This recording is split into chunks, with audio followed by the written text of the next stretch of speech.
saat ini kita terbagi menjadi 3 gerbong ya. Gerbong 1 saat ini kita berada, insya Allah ini adalah gerbong yang Allah ridhoi dan Allah berikan berkah untuk kita. Amin. Ya, saya kemarin kebetulan bantu acara di Innova Roci juga dadakan nggak tahu kemarin nggak ketemu sama Kang Saiful ya. Nah, di sana kita bisa lihat ternyata paradigma masalah yang ada, contoh kecil di lapangan Bu. Saya kemarin pergi ke satu dapil yang ada di Kabupaten Bandung. Saya tidak usah sebutkan namanya. Ketika saya parkir, mungkin ini kendala-kendala yang ada di lapangan. Saya parkir, mobil saya nggak boleh parkir di sini. Dalam tanda kutip diusir. Karena saya penuh dengan branding Amin, saya penuh branding dengan Nasdem dan lain-lain. Dan ternyata ini yang terjadi di lapangan. Pak Anies pun ketika ada di Yogyakarta di acara Dasar Anies, izin sudah keluar, sound system sudah cek sound, catering sudah oke semua. Tapi bayangkan Ibu, karena begitu kuatnya penguasa di kubu sebelah, itu izin dicabut. Tapi kadarullah, malah tempat di Jogja adalah tempat yang luar biasa. Tepuk tangan untuk Dasar Anies untuk Amin. Dan mungkin sebelumnya di sini tanpa mengurangi rasa hormat, mungkin di sini adalah saya dari segi usia mungkin saya yang paling junior Pak. Saya paling muda. Mungkin Bapak semua saya anggap adalah ayah-ayah saya, ibunya adalah ibu-ibu saya. Jadi ketika nanti saya diamanahi untuk di provinsi nanti, kelak ingatkan saya untuk berada di on the track jalan yang baik, jalan yang sesuai dengan sunatullah Bu ya, jalan yang terbaik untuk kita semua. Saya kebetulan nama saya Dery Ariandi, asli saya ini di Ranca Eki Kencana Ibu, kalau Ibu tahu. Kegiatan saya dulu saya mulai dari SD di Kabupaten Bandung, SMP, SMA di SMA 12 Bandung, kuliah saya di Viko 4, jurusan ilmu komunikasi, dan saya juga mulai dari penyiar radio MGT, radio Para Muda, beralih ke Jakarta, pindah move salah satu TV ke TV lain. Ada ketertarikan kenapa saya tahun ini ya, ini kita perkenalan, kenapa saya ingin ikut berkontestasi, karena secara logika saya pada waktu itu saya nggak akan mau ikut berpolitik karena saya orang media Bu. Saya pengen netral, saya ingin bisa kesana kesini lah gitu loh. Karena 2019 saya jadi relawannya tim sesnya Kang Ridwan Kamil pada waktu itu kebetulan. Nah tahun kali ini saya merasa terpanggil karena kenapa? Karena kita bisa melihat Bu ya, kita bisa mengukur wah tahun ini kita membutuhkan support dari semua termasuk kita. Jadi satu kalimat yang saya ambil dari sekarang dinamika politik yang ada, kalau bukan sekarang, kapan lagi? Kalau bukan kita, siapa lagi? Bayangkan, benar ya Bu ya?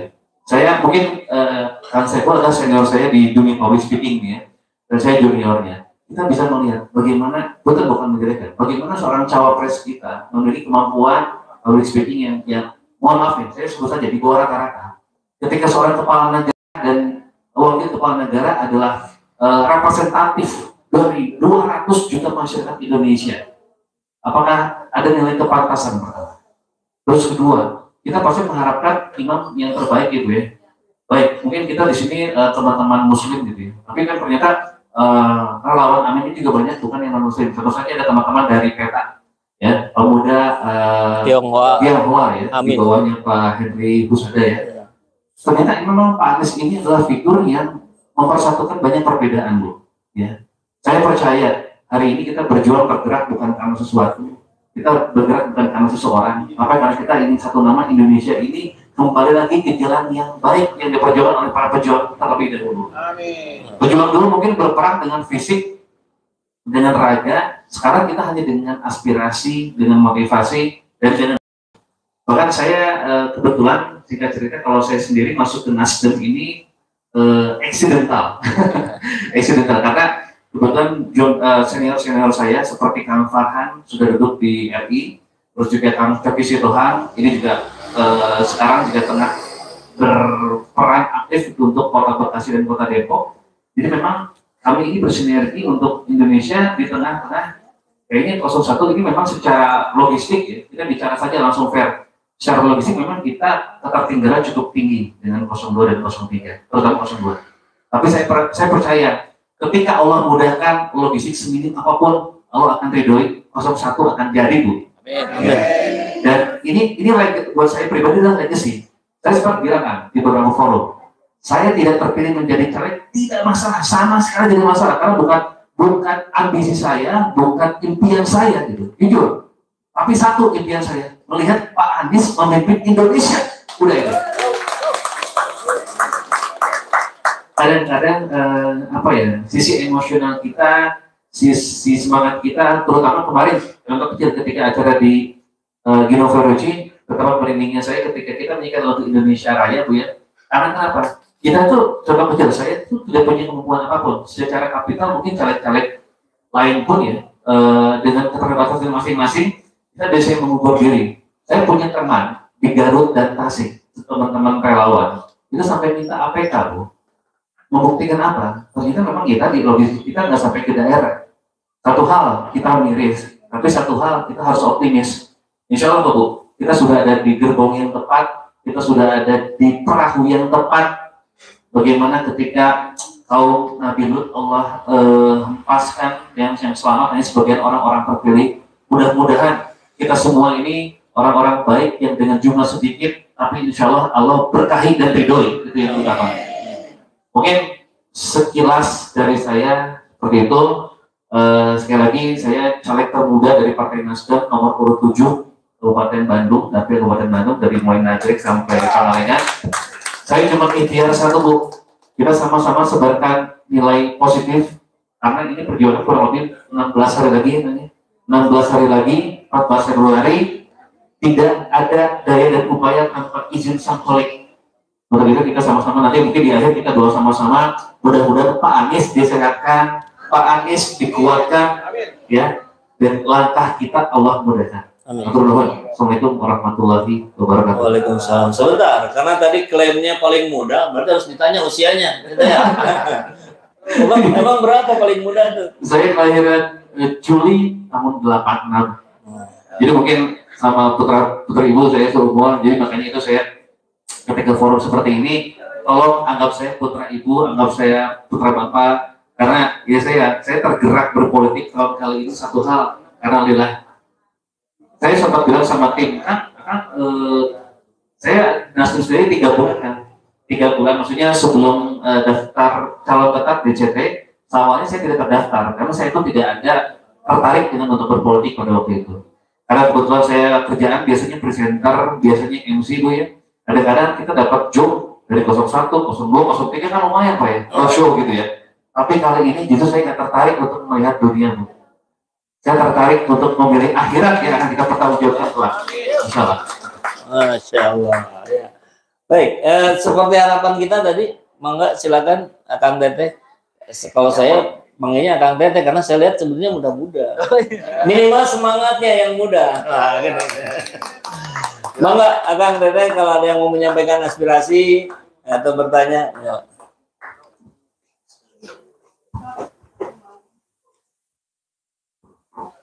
Bismillahirrahmanirrahim. Assalamualaikum warahmatullahi wabarakatuh. Waalaikumsalam. Memang saya iya. Ya, ya memang saya pertama kali tertarik dengan Pak Anies ketika kami bertemu Pak, langsung dengan beliau ya, teman-teman. Dan beliau begitu santunnya ya. Yang itu yang saya terkesan pertama itu. Terus yang kedua, saya baca historical dari keluarganya ya. Kemudian juga bagaimana pendidikannya. Dan itu sudah lengkap buat saya untuk informasi bahwa ini pilihan saya. Jadinya saya itu Prabowo terus saja Prabowo. Tahun 2019 saya Prabowo semua kita kan, karena nggak ada pilihan lain. Nah sekarang alternatif adanya perubahan ini sangat menarik. Yang saya tanyakan gini Kang, jadi survei yang saya baca itu yang pertama dari guru besar PBB ya, di Fikri Manhuri, ternyata Pak Anies itu menguasai hampir 90% daerah pemilihan di seluruh provinsi di Indonesia, jadi Palembang, Bali, kemudian satu lagi kalau nggak salah Manado ya. Dan ternyata menang semua gitu. Tapi saya masih ada keraguan karena memang ada cawe-cawe dan memang saya sudah resmi ya, dan mengumumkan bahwa beliau itu berpihak kepada 02. Saya ketemu dengan seorang perwira tinggi yang kebetulan itu adanya besan saya bertanya, ini gimana kemungkinannya? Nah beliau tuh ngomong gini katanya, wah itu sudah ini katanya, sudah setting ya. Nah, tapi ya saya percaya ya ini ada hal-hal yang memang di luar kuasa kita manusia ya. Tadi kata Pak Dir itu Karena Allah yang mampu merubah segalanya. Dan Allah kan ahli makar, dia makar, kita lebih jago gitu ya Allah. Nah, ini satu yang ini survei. Nah, saya survei yang lain-lain saya nggak pernah percaya. Karena saya melihat fenomena sekarang, ini keluarga besar saya itu lebih dari 100 orang ya keluarga. Itu semuanya 100%. Kalau SMA halus manis kebetulan saya itu dulu bukan panitia di ini ya angkatan. Jadi itu sudah 80%. Ya. Tapi memang ada juga mungkin dari alumni ITB juga, dari ITB hitam, ITB putih, SMA juga mungkin ada gitu ya, SMA putih, SMA hitam ada. Nah, satu saya mau tanya mengenai survei ini, optimisme kita itu sampai di mana dengan keputusan kemarin bahwa itu akan langsung terjun dan dia mendukung ini. Padahal sebetulnya kan dalam undang-undang itu sudah menyalahi. Nah, bagaimana sikap kita kan itu yang pertanyaan saya yang pertama, nanti terus ada banyak pertanyaan. Wah, oke. Tapi siap Pak Haris, terima kasih. Tapi nanti dibagi juga Pak ya, yang lain barangkali ada juga yang ingin bertanya. Baik, sudah ada pengakuan ex pendukung Prabowo ya Pak Haris. Kemudian kalau ex pendukung Jokowi ada nggak? Ada katanya tuh. Jadi di sini berkumpulnya ex pendukung Prabowo dan ex pendukung Jokowi untuk deklarasi Anies Muhaimin, gitu kan? Ya baik Pak Haris, kalau bicara tentang survei memang selalu saja debatable ya. Tapi saya kira tokoh-tokoh kita yang di atas, baik dari PKS, Nasdem, PKB, Partai Umat, akhirnya memang menggunakan juga Pak, menggunakan parameter dari lembaga survei yang dikeluarkan baik oleh LSI, Starpoll dan sebagainya. Tapi tentu dengan catatan gitu. Dengan catatan bahwa apa yang angka-angka yang mereka sajikan itu bisa sangat boleh jadi tidak yang sebenarnya hasil survei, bukan yang tidak sebenarnya di lapangan. Karena lapangan dan survei kan berbeda. Ini data survei, bukan data survei yang sebenarnya. Karena margin of error yang bisa dimainkan. Kalau margin of errornya 3%, 3% Prabowo itu sebenarnya 3%-nya miliknya Anies misalkan. Ya maka Anies naik 3%, Prabowo turun 3%. Nah, kurang lebihnya begitu. Tapi kembali lagi bahwa kalau bicara survei maka bayangan kita lihat saja ya yang sudah-sudah gitu. Pilkada Jakarta, Pak Anies itu selalu nomor buncit gitu. Tapi ternyata justru beliau yang menang. Nah, jadi ya boleh percaya boleh tidak survei, tapi yang pasti yang harus kita lakukan adalah upaya memenangkan Amin